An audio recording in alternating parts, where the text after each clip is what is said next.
ಐತಿಹಾಸಿಕ ಪಾಪನಾಶ್ ದೇವಸ್ಥಾನದ ನಾವೇನು 22 ಕೋಟಿ ಕೇಂದ್ರ ಸರ್ಕಾರ ವತಿಯಿಂದ ನಾವು ತೊಗೊಂಡು ಬಂದು ನಾವೇನು ಕಾಮಗಾರಿಯನ್ನು ನಾವು ಚಾಲನೆ ಮಾಡಿದ್ದೀವಿ. ಇಡೀ ನಮ್ಮ ಜಿಲ್ಲೆ ನಮ್ಮ ಕ್ಷೇತ್ರಕ್ಕೆ ಒಂದು ಹೆಮ್ಮೆಯ ವಿಚಾರ ಅಂತ ನಾನು ಹೇಳೋಕ್ಕೆ ಇಚ್ಛೆ ಪಡ್ತೀನಿ. ಇದರಲ್ಲಿ ಕೇಂದ್ರ ಸರ್ಕಾರದ ವತಿಯಿಂದ ಏನು ಟೂರಿಸಂ ಮಿನಿಸ್ಟರ್ ಇದ್ದಾರೆ ಗಜೇಂದ್ರ ಸಿಂಗ್ ಶೇಖಾವತ್ ಸರ್ ಅವರು, ನಾನು ಸಂಸದನಾದ ತಕ್ಷಣ ನಾನು ಸುಮಾರು ಸಲ ಅವರಿಗೆ ನಾನು ಹೋಗಿ ಭೇಟಿ ಮಾಡಿ ಪಾಪನಾಶ್ ದೇವಸ್ಥಾನಕ್ಕೆ ನೀವು ಅನುದಾನ ನೀವು ಬಿಡುಗಡೆ ಮಾಡಿರಿ ಅಂತ ನಾನು ಕೇಳಿ ಅವರು ಅನುದಾನ ಬಿಡುಗಡೆ ಮಾಡಿದ್ದಾದ್ಮೇಲೂ ಕೂಡ ನಾನು ಅವರಿಗೆ ಹೋಗಿ ನಾನು ಧನ್ಯವಾದ ಹೇಳಿ ಮತ್ತೆ ರಾಜ್ಯ ಸರ್ಕಾರದಲ್ಲಿ ನಮ್ಮ HK ಪಾಟೀಲ್ ಸರ್ ಹೋಗಿ ಭೇಟಿ ಮಾಡಿ ಟೆಂಡರ್ ಪ್ರಕ್ರಿಯೆ ನೀವು ಬೇಗ ಮುಗಿಸಿ ಅಂತ ಹೇಳಿ ಅದಾದಮೇಲೆ ಟೆಂಡರ್ ಆಯಿತು, ಅದಾದಮೇಲೆ ಗುತ್ತಿದಾರ್ ಏಜೆನ್ಸಿ ಫೈನಲ್ ಆಯಿತು. ಮತ್ತು ಇವತ್ತಿನ ದಿವಸ ಏನು ಬರುವ ದಿನಗಳಲ್ಲಿ ಶಿವರಾತ್ರಿ ಮಹಾಶಿವರಾತ್ರಿ ಕೂಡ ಇದೆ. ಒಂದು ಪವಿತ್ರವಾದ ಒಂದು ತಿಂಗಳಿನಲ್ಲಿ ನಾವು ಪಾಪನಾಶ್ ದೇವಸ್ಥಾನದ ಕಾಮಗಾರಿ ನಾವು ಚಾಲನೆ ಮಾಡಿದ್ದೀವಿ. ಭಾಳಷ್ಟು ಖುಷಿ ಆಗ್ತಾ ಇದೆ, ಭಾಳಷ್ಟು ಸಂತೋಷ ಆಗ್ತಾ ಇದೆ. ಇದೇ ರೀತಿಯಲ್ಲಿ ಅಭಿವೃದ್ಧಿ ಪಥದಲ್ಲಿ ನಾವು ಹೋಗ್ತೀವಿ ಅಂತ ನಾನು ನಿಮಗೆ ಹೇಳೋಕ್ಕೆ ನಾನು ಇಚ್ಛೆ ಪಡ್ತೀನಿ. ಈಗ ಇದರಲ್ಲಿ ಸಾಕಷ್ಟು ಈಗ 22 ಕೋಟಿಯಲ್ಲಿ ಏನೇನು ಬರದೆ ಅಂತ ಸಾಕಷ್ಟು ಜನರ ಒಂದು ಡೌಟ್ ಇರ್ಬೋದು. ನಾವು ಕೂಡ ವಿಡಿಯೋ ಮೂಲಕ ಸಾಮಾಜಿಕ ಜಾಲತಾಣಗಳಲ್ಲಿ ಎಲ್ಲ ರೀತಿಯಲ್ಲಿ ನಾವು ಈಗಾಗಲೇ ನಾವು ಹೇಳಿದ್ದೀವಿ. ಆದರೂ ಕೂಡ ಮತ್ತೊಂದು ಸಲ ಏನು 22 ಕೋಟಿಯಲ್ಲಿ ಏನೇನು ಇದೆ ಅಂತ ಅನ್ನೋದು ಒಂದು ಸಲ ನಾನು ಎಲ್ಲರಿಗೂ ಓದಿ ಹೇಳ್ತೀನಿ. ಇದರಲ್ಲಿ proposed shoe stand area, cloak room ಮತ್ತು ಟಾಯ್ಲೆಟ್ ಬ್ಲಾಕ್ ಇದು 1,42,00,000 ರೂಪಾಯಿದ ಒಂದು ಆ್ಯಕ್ಷನ್ ಪ್ಲ್ಯಾನ್ದಲ್ಲಿದೆ, ಒಂದು ಡಿಸೈನ್ದಲ್ಲಿದೆ. ಅದ್ರ ಜೊತೆ ಪಾರ್ಕಿಂಗ್ ಏರಿಯಾ ಡೆವಲಪ್ಮೆಂಟ್ಗೋಸ್ಕರ 40 ಲಕ್ಷ ರೂಪಾಯಿ ಇದೆ. ಜಾತ್ರಾ ಕಾಂಪ್ಲೆಕ್ಸ್ ಒಂದು 6 ಶಾಪ್ಗಳು ಆಗ್ತವೆ, ಅದು 14 ಲಕ್ಷ ರೂಪಾಯಿದಲ್ಲಿ ಆಗ್ತಾ ಇದೆ. ಪಾಂಡ್ ಹತ್ರ ಚೇಂಜಿಂಗ್ ರೂಮು ಅದನ್ನು ತುಂಬ ಅವಶ್ಯಕತೆ, ಅದು 53 ಲಕ್ಷ ರೂಪಾಯಿದಲ್ಲಿ ಕೆಲಸ ಆಗೋದಿದೆ. ಪಾಂಡ್ ಮತ್ತು ಸರೌಂಡಿಂಗ್ ಏರಿಯಾ ಕೆಲಸ ಕಾಮಗಾರಿ 64 ಲಕ್ಷ ರೂಪಾಯಿದಿದೆ. ಒಂದು ಪ್ರಸಾದ್ ನಿಲಯ, ಎಲ್ಲರಿಗೆ ಒಂದು ಜಾಗ ಇರಬೇಕು ಪ್ರಸಾದ್ ಸ್ವೀಕರಿಸೋದಕ್ಕೆ ಅಂತ, ಅದು ಕೂಡ ಆಗ್ತಾ ಇದೆ. ಮೇನ್ ಟೆಂಪಲ್ ವರ್ಕು ಅದು 1 ಕೋಟಿ ರೂಪಾಯಿದು. ಪಿಲ್ಗ್ರಿಮ್ ಮತ್ತು ರೆಸ್ಟಿಂಗ್ ಆ್ಯಂಡ್ ವೇಟಿಂಗ್ ಬ್ಲಾಕ್, ಭಕ್ತಾದಿಗಳು ಈಗ ನೋಡಿ ಬರೀ ಬೀದರ್ ಜಿಲ್ಲೆ ಅಷ್ಟೇ ಇಲ್ಲ, ಸಾವಿರಾರು ಸಂಖ್ಯೆಯಲ್ಲಿ ಎಲ್ಲ ಕಡೆಯಿಂದ ಭಕ್ತಾದಿಗಳು ಪಾಪನಾಶ್ ದೇವಸ್ಥಾನಕ್ಕೆ ಬರ್ತಾರೆ. ಅವರಿಗೆ ಒಂದು ವಿಶ್ರಾಂತಿ ಮಾಡೋದಕ್ಕೆ ಒಂದು ನಿಲಯ ಮಾಡಬೇಕು ಅಂತ 1,70,00,000 ರೂಪಾಯಿದಲ್ಲಿ ಅದು ಆಗ್ತಾ ಇದೆ. ಅದ್ರ ಜೊತೆ ಕಲ್ಚರಲ್ ಆ್ಯಂಡ್ ರೆಕ್ರಿಯೇಷನ್ ಸೆಂಟರ್ ಅಂದರೆ ಒಂದು ಓಪನ್ ಥಿಯೇಟರ್ ಥರ 4,77,00,000 ರೂಪಾಯಿದಲ್ಲಿ ಅದು ಒಂದು ಆಗಲಿದೆ. ಇನ್ನೊಂದು ಟಾಯ್ಲೆಟ್ ಬ್ಲಾಕು 68 ಲಕ್ಷ ರೂಪಾಯಿದು. ಅನ್ನದಾಸೋಹ ಕಟ್ಟಡ ಅದು ಕೂಡ 4 ಕೋಟಿ ರೂಪಾಯಿ ವೆಚ್ಚದಲ್ಲಿ ಆಗದಿದೆ. 75,000 ಲೀಟರ್ ಕೆಪಾಸಿಟಿ ಒಂದು ವಾಟರ್ ಟ್ಯಾಂಕು ಅದು ಕೂಡ 60 ಲಕ್ಷ ರೂಪಾಯಿ. ರಸ್ತೆ ಮತ್ತು ವಾಕ್ವೇಗೋಸ್ಕರ 1,80,00,000 ರೂಪಾಯಿ. ಲ್ಯಾಂಡ್ಸ್ಕೇಪ್ಗೋಸ್ಕರ 93 ಲಕ್ಷ ರೂಪಾಯಿ. Entrance gate as per design ಅದು ಮತ್ತೆ 90 ಲಕ್ಷ ರೂಪಾಯಿ. ಕಾಂಪೌಂಡ್ ವಾಲ್ ಮತ್ತು ಫೆನ್ಸಿಂಗ್ ಅದು 40 ಲಕ್ಷ ರೂಪಾಯಿ. STP unit sewage treatment plant ಅದು ಕೂಡ 85 ಲಕ್ಷ ರೂಪಾಯಿ. ಇವೆಲ್ಲ ಒಟ್ಟಿಗಾಗಿ 22 ಕೋಟಿ ಏನು ಅನುದಾನ ಇವತ್ತು ದಿವಸ ಕೇಂದ್ರ ಸರ್ಕಾರದಿಂದ ಅನುದಾನ ಬಿಡುಗಡೆಯಾಗಿ ಈಗ ಕಾಮಗಾರಿ ಕೂಡ ಚಾಲನೆ ಕೊಟ್ಟಿದ್ದೀವಿ. ಇದು ನಮ್ಮ ಜಿಲ್ಲೆಗೆ ಒಂದು ಟೂರಿಸಂ ಹಬ್ಗೋಸ್ಕರ, ಯಾಕಂದರೆ ಪಾಪನಾಶ್ ದೇವಸ್ಥಾನ ಬರೀ ನಮ್ಮ ಜಿಲ್ಲೆಗಷ್ಟೇ ಸೀಮಿತ ಇಲ್ಲ, ನಮ್ಮ ಇಡೀ ರಾಜ್ಯ ನಮ್ಮ ಭಾರತ ದೇಶಕ್ಕೆ ಒಂದು ಐತಿಹಾಸಿಕ ಒಂದು ಸ್ಥಳ. ಇದಕ್ಕೆ ಸಾಕಷ್ಟು ಜನ ಬರ್ತಾರೆ, ಅವ್ರಿಗೆ ಅನುಕೂಲ ಆಗಬೇಕು, ಒಳ್ಳೆ ರೀತಿಯಲ್ಲಿ ಅಭಿವೃದ್ಧಿ ಆಗಬೇಕಂತೆಂಬ ಉದ್ದೇಶದಿಂದ ನಾವೆಲ್ಲರೂ ಹೋಗಿ ಸರ್ಕಾರದ ವತಿಯಿಂದ ನಾವು ಅನುದಾನ ತೊಗೊಂಡು ಬಂದು ಕಾಮಗಾರಿಯನ್ನು ಕೂಡ ಚಾಲನೆ ಮಾಡಿದ್ದೀವಿ. ಇದರಲ್ಲಿ ನಮ್ಮ ಟೂರಿಸಂ ಇಂಪ್ರೂವ್ ಆಗುತ್ತೆ. ಈಗ ಟೂರಿಸಂ ಯಾಕೆ ಮುಖ್ಯ ಅಂತಂದರೆ, ಈಗ ನಮ್ಮ ಎಕಾನಮಿ ಇಂಪ್ರೂವ್ ಆಗಬೇಕು ಅಂತಂದರೆ ಕ್ಯಾಶ್ ಫ್ಲೋ ಹೊರಗಡೆಯಿಂದ, ಜಿಲ್ಲೆ ಹೊರಗಡೆಯಿಂದ ಇಲ್ಲಿ ಒಳಗೆ ಬಂದರೆ ಮಾತ್ರ ನಮ್ಮ ಎಕಾನಮಿ ಇಂಪ್ರೂವ್ ಆಗುತ್ತೆ, ನಮ್ಮ ಜನರ ಹತ್ರ ಇನ್ನೂ ದುಡ್ಡು ಜಾಸ್ತಿ ಆಗುತ್ತೆ. ಅದಕ್ಕೆ ಟೂರಿಸಮಿಗೆ ನಾವು ಫೋಕಸ್ ಮಾಡ್ತಾ ಇದ್ದೀವಿ. ಈ 22 ಕೋಟಿ ಜೊತೆ ಮತ್ತೆ ನಮ್ಮ ಬೀದರ್ ಫೋರ್ಟು ಕೂಡ ಐತಿಹಾಸಿಕ ಒಂದು ನಮ್ಮ ಫೋರ್ಟು, ಅದಕ್ಕೂ ಕೂಡ 25 ಕೋಟಿ ಅನುದಾನ ಬಿಡುಗಡೆ ಆಗಿದೆ. ಅದು ಕೂಡ ಟೆಂಡರ್ ಪ್ರಕ್ರಿಯೆ ಈಗಾಗಲೇ ಕೆಲವು ದಿನಗಳಲ್ಲಿ ಪ್ರಾರಂಭ ಆಗಲಿದೆ. ಭಾಳ ಒಂದು ಖುಷಿಯ ಸಂಗತಿ. ಇದೇ ರೀತಿಯಲ್ಲಿ ಎಲ್ಲ ಒಂದು ಧಾರ್ಮಿಕ ಒಂದು ಏನು ಸ್ಥಳಗಳಿಗೆ ನಾವು ಅಭಿವೃದ್ಧಿ ಮಾಡ್ತಾ ಇದ್ದೀವಿ. ಬಡವರಿಗಾಗಿ ನಾವು 50,000 ಮನೆಗಳು ನಾವು ತೊಗೊಂಡು ಬಂದಿದ್ದೀವಿ. ಈ ರೀತಿ ನನಗೆ ನೀವು ಎಲ್ಲರೂ ಆಶೀರ್ವಾದ ಮಾಡಿ ನನಗೆ ಲೋಕಸಭೆಗೆ ನೀವು ಕಳಿಸ್ಕೊಟ್ಟಿದ್ದಾದಮೇಲೆ ಸುಮಾರು ಸಲ ನಾನು ಎಲ್ಲ ನಮ್ಮ ನಿತಿನ್ ಗಡ್ಕರಿ ಸರ್ ಇರ್ಬೋದು, ಶೇಖಾವತ್ ಸರ್ ಇರ್ಬೋದು, ಈ ಥರ ಸುಮಾರು ಎಲ್ಲ ನಮ್ಮ ಸಚಿವರುಗಳಿಗೆ ನಾನು ಹೋಗಿ ಭೇಟಿ ಮಾಡಿ ಅವರು ಕೂಡ ಒಳ್ಳೆ ರೀತಿಯಲ್ಲಿ ಸ್ಪಂದಿಸಿದ್ದಾರೆ. ಅದಕ್ಕೆ ನನ್ನ ವತಿಯಿಂದ ತಮ್ಮೆಲ್ಲರ ಪರವಾಗಿ, ತಮ್ಮೆಲ್ಲರ ವತಿಯಿಂದ ಕೂಡ ನಮ್ಮ ಕೇಂದ್ರ ಸಚಿವರು ಗಜೇಂದ್ರ ಸಿಂಗ್ ಶೇಖಾವತ್ ಸರ್ ಅವರಿಗೂ ಕೂಡ ನಾನು ಅಭಿನಂದನೆಗಳು, ಹಾರ್ದಿಕ ಅಭಿನಂದನೆಗಳು ನಾನು ಸಲ್ಲಿಸುತ್ತೇನೆ. ಯಾಕಂದರೆ ಅವರು ಸ್ಪಂದನೆ ಮಾಡಿದ್ದಾರೆ. ಜೊತೆ ನಿತಿನ್ ಗಡ್ಕರಿ ಸರ್ ಕೂಡ ಯಾವಾಗಲೂ ನಾನು ನೋಡ್ತೀನಿ ಭಾಳಷ್ಟು ಆಕ್ಸೆಸಿಬಲ್ ಇದ್ದಾರೆ.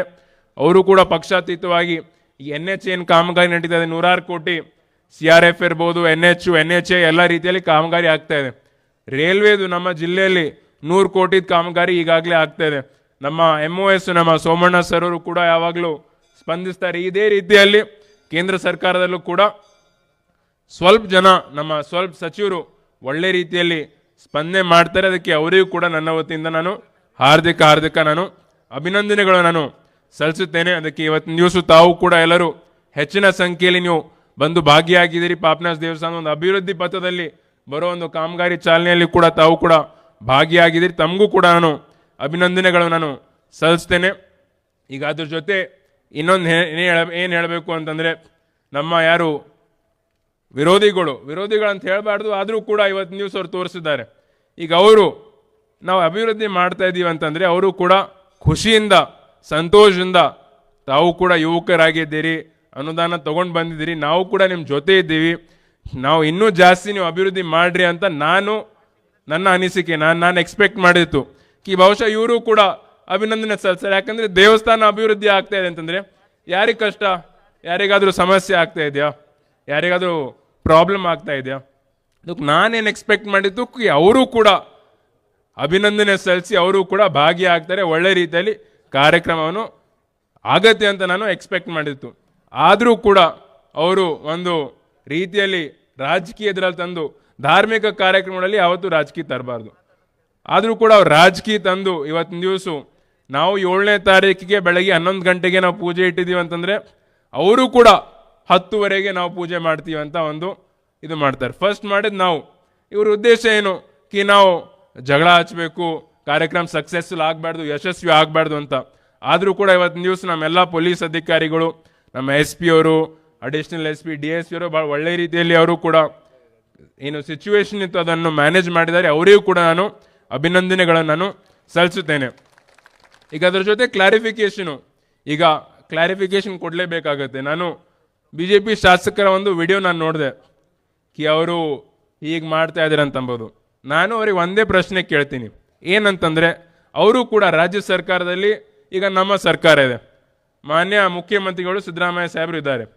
ಈಗ ಅವರು ಕೂಡ ಏನು ಕಾಮಗಾರಿ ಬರುತ್ತೆ, ಟೆಂಡರ್ ಪ್ರಕ್ರಿಯೆ ಆಗುತ್ತೆ, ಟೆಂಡರ್ ಆದಮೇಲೆ ಗುತ್ತಿದಾರ ಏಜೆನ್ಸಿ ಫಿಕ್ಸ್ ಆಗ್ತಾರೆ, ಅದಾದಮೇಲೆ ಅವ್ರು ರಸ್ತೆ ಕಟ್ಟಡ ಅವರು ಪೂಜೆ ಮಾಡಕ್ಕೆ ಹೋಗ್ತಾರೆ.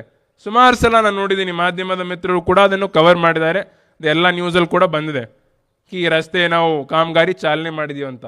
ಅದು ಎಲ್ಲ ಟೆಂಡರ್ ಆದಮೇಲೆ ಆಗುತ್ತೆ, ಟೆಂಡರ್ ಆದಮೇಲೆ ಗುತ್ತಿದಾರ ಏಜೆನ್ಸಿ ಫಿಕ್ಸ್ ಆದಮೇಲೆ ಆಗುತ್ತೆ. ಈಗ ಅವ್ರು ಮಾಡಿದರೆ ಸರಿ, ಆದರೆ ನಾನು ಮಾಡಿದರೆ ತಪ್ಪ? ಇದು ಎಂಥ ನ್ಯಾಯ?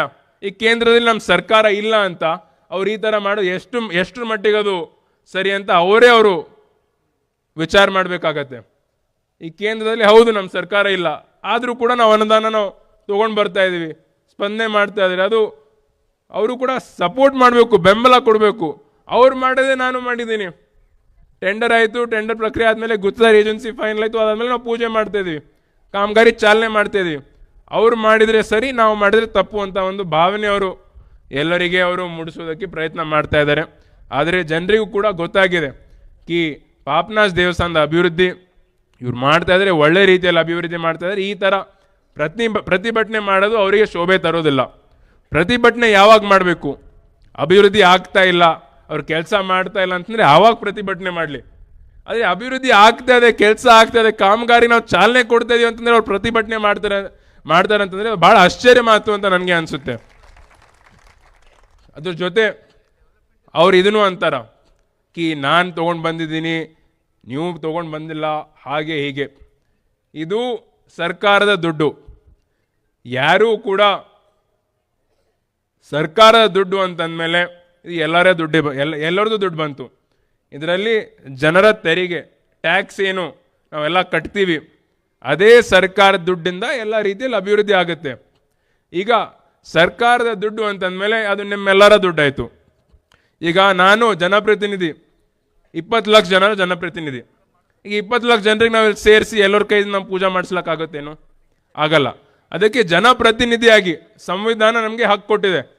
ಒಬ್ಬ ಜನಪ್ರತಿನಿಧಿಯಾಗಿ ಪಬ್ಲಿಕ್ ರೆಪ್ರೆಸೆಂಟೇಟಿವ್ ಆಗಿ ಎಲ್ಲರಿಗೂ ಕೂಡ ಆ ಥರ ಮಾಡೋಕ್ಕಾಗಲ್ಲ. ಅದಕ್ಕೆ ನಾವು ಸಂವಿಧಾನದಲ್ಲಿ ಚುನಾವಣೆ ಇರುತ್ತೆ, ಜನಪ್ರತಿನಿಧಿ ಬರ್ತಾರೆ, ಪಬ್ಲಿಕ್ ರೆಪ್ರೆಸೆಂಟೇಟಿವ್ ಎಲೆಕ್ಟೆಡ್ ರೆಪ್ರೆಸೆಂಟೇಟಿವ್ ಬರ್ತಾರೆ. ಅದಕ್ಕಾಗಿ ಜನಪ್ರತಿನಿಧಿಯಾಗಿ ನೀವು ನನಗೆ ಆಯ್ಕೆ ಮಾಡಿದ್ದೀರಿ. ನನಗೆ ಆಯ್ಕೆ ಮಾಡಿ ಸಲಕ್ಕೆಂದು ನಾನು ಪೂಜೆ ಮಾಡ್ತಾ ಇದ್ದೀನಿ, ನಾನು ಕಾಮಗಾರಿ ಚಾಲನೆ ಕೊಡ್ತಾ ಇದ್ದೀನಿ. ಅದರಲ್ಲಿ ತಪ್ಪೇನು? ನಾನು ಬರೀ ನನ್ನ ಸ್ವಂತ ನಾನು ಚಾಲನೆ ಕೊಡ್ತಾ ಇಲ್ಲ, ನಿಮ್ಮ ಪರವಾಗಿ ನಾನು ಚಾಲನೆ ಕೊಡ್ತಾ ಇದ್ದೀನಿ.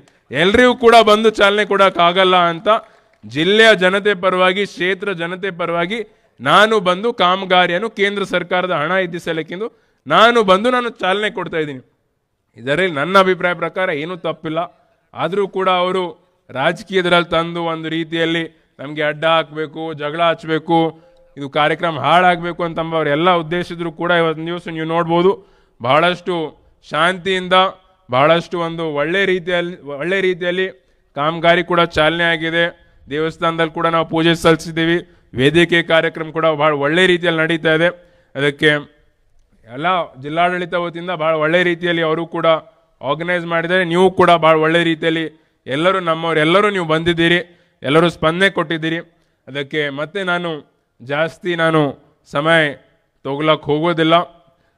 ಮತ್ತೆ ನಮ್ಮ ಡಾಕ್ಟರ್ ಸಾಹೇಬರು, ರಹೀಮ್ ಖಾನ್ ಸರು, ಉಸ್ತುವಾರಿ ಸಚಿವರು ಎಲ್ಲರೂ ಮಾತನಾಡೋರಿದ್ದಾರೆ. ಅದಕ್ಕೆ ನಾನು ಜಾಸ್ತಿ ಸಮಯ ತಗೊಳಕ್ಕೆ ಹೋಗೋದಿಲ್ಲ. ಇದೇ ರೀತಿಯಲ್ಲಿ ಅಭಿವೃದ್ಧಿ ಪಥದಲ್ಲಿ ನಾವು ಬೀದರ್ ಜಿಲ್ಲೆ, ಬೀದರ್ ಕ್ಷೇತ್ರವನ್ನು ನಾವು ತಗೊಂಡು ಹೋಗೋಣ ಅಂತ ತಮಗೆ ಹೇಳಿ ಎಲ್ಲರಿಗೂ ನನ್ನ ವತಿಯಿಂದ ಮತ್ತೊಂದು ಸಲ ಧನ್ಯವಾದಗಳನ್ನು ಸಲ್ಲಿಸಿ ನನ್ನ ಎರಡು ಮಾತಿಗೆ ವಿರಾಮ ಕೊಡ್ತೀನಿ. ಜೈ ಹಿಂದ್.